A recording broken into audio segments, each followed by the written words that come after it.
Now, your NTXHondaDealers.com sports desk. It's one thing to love the Cowboys and another to be able to show that love in person. That's what fans can do for the next week and a half. Tomorrow, the Cowboys resume training camp in Frisco. Monday through Thursday of this week and Monday and Tuesday of next week, fans can jam into the 12,000-seat Ford Center.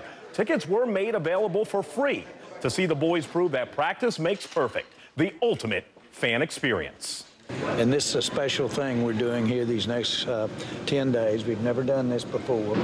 Don't know how it's going to be, but we're going to really, I think, have an exciting time doing it, and it should be an exciting time for the Cowboys. You know, it's going to be fun. It's always going to be neat to get back home and get to work here. We've got a great facility there to get to work in. You know, the fans will be there, will bring excitement, add a little juice to practice, but these are two big weeks for us getting into the season. So I really believe our team will continue to work on having that mindset of let's continue to improve. Cowboys dress rehearsal 6 days from now, when you get a pretty good feel about what this team will be like. Saturday, when the Raiders come to town. Coverage starts 5 o'clock right here on CBS 11.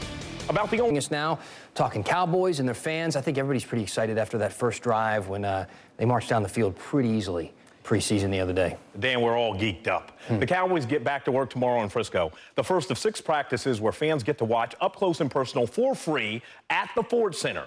What they'll get a shot to see is Dak, coming off his preseason debut, as Dan said, where number 4 was 4 for 4 on the very first drive. He hit Dez to open the game and capped the 7-play, 95-yard drive with a touchdown to Bryant. The Cowboys could have scored on their first 2 possessions, if not for a fumble on the second one. Dak already in midseason form. Now the big question is who is going to be Dak's primary backup. Kellen Moore was named that guy coming into camp, but the last 2 games, he scored more points for the other team than the Cowboys. And even though he's a student of Scott Linehan's offensive system, an undrafted rookie is now breathing down his neck. And that would be Cooper Rush. The rookie from Central Michigan has led the Cowboys to touchdowns in each of the first 3 preseason games. Rush has 4 TD passes, no turnovers so far. And at some point, one would think Rush has to be given some reps with the second team, a real shot to compete for that backup job. He's already gained 1 fan along the way. Well, I've been one of Cooper's biggest fans since the moment he got here. You can ask Orlando Skendrick. He told Cooper I was handing out applications for his fan club. Yeah, it's a real fun quarterback room to work with. Him and Kellen have been great. You know, we all have real good relationships with each other and all looking out for each other. And he's itching to play. Me and him were talking on the sideline about standing there. He's like, I'm just ready to go in. And the moment he goes in, he shows what he's been preparing to do. And while the Cowboys haven't been in a rush for Jaylon Smith to return to the field, drafting him in the 2nd round last year, patience has paid off. But it's not just paying off for Jaylon. Running back Rod Smith has been patiently waiting his turn as well. And last night was a banner evening for the Smith brothers. I'm Jaylon Smith. You know, I suffered an ACL, LCL injury. Currently recovering from a drop foot. But I'm here. I'm happy to be a part of the Dallas Cowboys, and today was a remarkable day. It definitely tested my faith, and you know that I stuck by my clear-eyed view, and it's led me to this point. You know, I owe nothing, you know, to anyone but God. Rod, I heard you say this is the first time you and your brother have played in a game together. Yeah, on the same team. Yeah, it's first time. Yeah. How magical is that? It's beautiful. It's something that's rare. You don't get to see that on a daily basis. Share with my brother his first game on the field, and you know me continuing trying to fight. You know what I'm saying, for a spot on the team. Don't look no farther, baby. I'm back here. I'm here to cater to you. Anything that you want to do, I'll do it. We feed off of each other. You know, so me doing good, you know, gave him the confidence to do good, and he did his thing. So I'm really proud. I'm really proud of him. Like I said, I'm his #1 fan. So. Rush with a handoff to Rod Smith, made a man miss. Secondary, blocked down the field from Bryant. How much does it say about you two that he's so glowing about you, you're so glowing about him? Not every sibling duo has that. You do realize that. Oh, yeah. I mean, see, Jaylon know what I'm capable of. A lot of stuff Jaylon has learned throughout his life. He's seen from me. So, and then also, you know what I'm saying, since we've been older, he's been teaching me stuff. It's love, man. It's you know what I'm saying, when you got a family member that's doing good or want to do something that they believe in, you want to see them succeed no matter what it is. You just want to see them succeed. And and we both proud. We both know our backgrounds and what it takes for us both to get here and how we got here. It's a blessing. It's a blessing. I wouldn't have it no other way. Just his attitude, more importantly, after what he went through, and just his fight all last year of getting back and getting healthy. I was happy to see him out there doing well. He's improving, and I think he got some energy with his brother playing lights out there tonight. So anyway, that's a great story, not a pretty story, but a great story there that's having those Smith boys here right on our team. So maybe they'll feed off each other.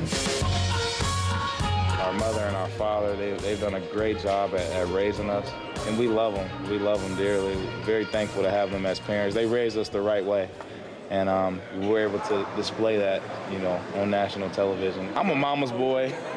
Personally, my brother's more of a daddy's boy, so I talked to my mom before the game, and it was all good. She told me that she loved me, and I'm her little baby. Just go out and do what I do. Number 45 walking side by side with number 54 coming off the field. I just thought that was remarkable. How can you word it? My brother's keeper. I got my back, you got my back. That's how it always been. And, so we're brothers, and this team is family. So it's beautiful, right? We really got something special going on here. An amazing story that will continue to be, with Jaylon returning from an unthinkable knee injury and his brother Rod running his way into the hearts of the coaches. Still to come, more on the running game and the defense. Which one should the Cowboys have more confidence in right now? As good as Dak in the passing game looked last night, there's one big question.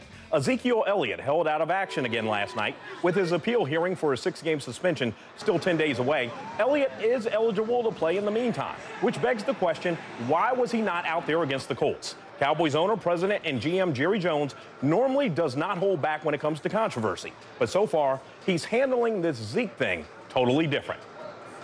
What's the logic behind waiting to talk about Zeke's suspension when normally you would be out front and talk about whatever you think about most topics? Well, because I have said I just want to get my thoughts together, see some more cards played, and just see kind of how this thing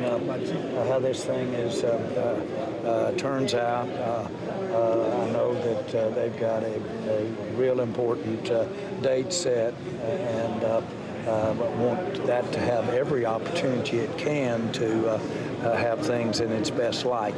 But we certainly are in support of Zeke. Darren McFadden and Alfred Morris showed there's no reason to worry if Zeke is not on the field at the beginning of the season. They combined for 15 carries and 95 yards. They've combined for 5 1,000-yard seasons in their careers. Now, I've been calling them the M&Ms, and so far their performance has been pretty tasty. But if you talk to them, they know some people might be surprised, but they know what they can do.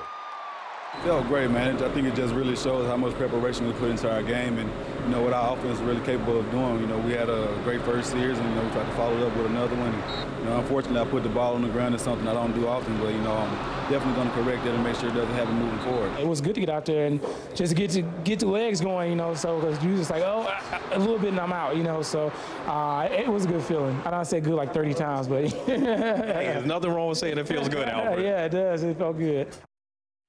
The Cowboys defense had a good game as well. Orlando Scandrick all over the place. And keep in mind, the Cowboys still waiting for all those young defensive backs to get back on the field. First-round pick Taco Charlton got some pressure on the quarterback, and he was not alone. The Cowboys hoping that defense can be aggressive, create turnovers, and get the ball back in the hands of the O this season.